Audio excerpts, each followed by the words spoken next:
Sebanyak 127 orang dilaporkan meninggal dunia dalam tragedi yang terjadi di Stadion Kanjuruhan, Kabupaten Malang, Jawa Timur, pasca pertandingan antara Arema FC melawan Persebaya Surabaya.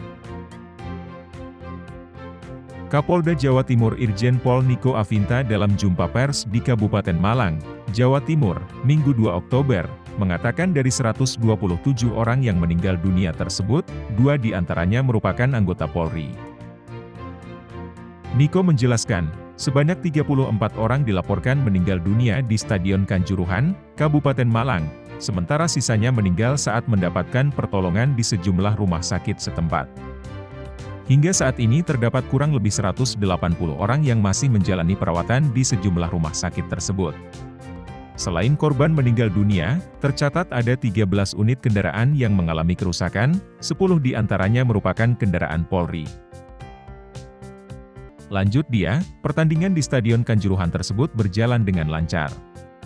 Namun, setelah permainan berakhir, sejumlah pendukung Arema FC merasa kecewa dan beberapa di antara mereka turun ke lapangan untuk mencari pemain dan ofisial.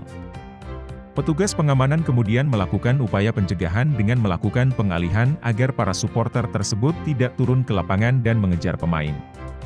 Dalam prosesnya, akhirnya petugas melakukan tembakan gas air mata.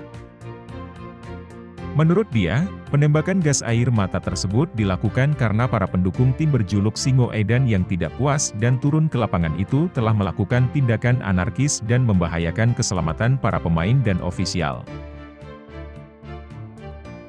Sementara itu, Bupati Malang M. Sanusi menyatakan, seluruh biaya pengobatan para supporter yang saat ini menjalani perawatan di sejumlah rumah sakit akan ditanggung sepenuhnya pemerintah Kabupaten Malang. Kericuhan terjadi usai pertandingan antara Arema FC melawan Persebaya Surabaya dengan skor akhir 3-2 di Stadion Kanjuruhan, Kabupaten Malang, Jawa Timur, Sabtu 1 Oktober malam.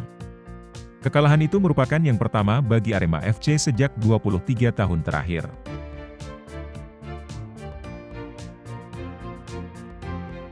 Tim Bali Express melaporkan.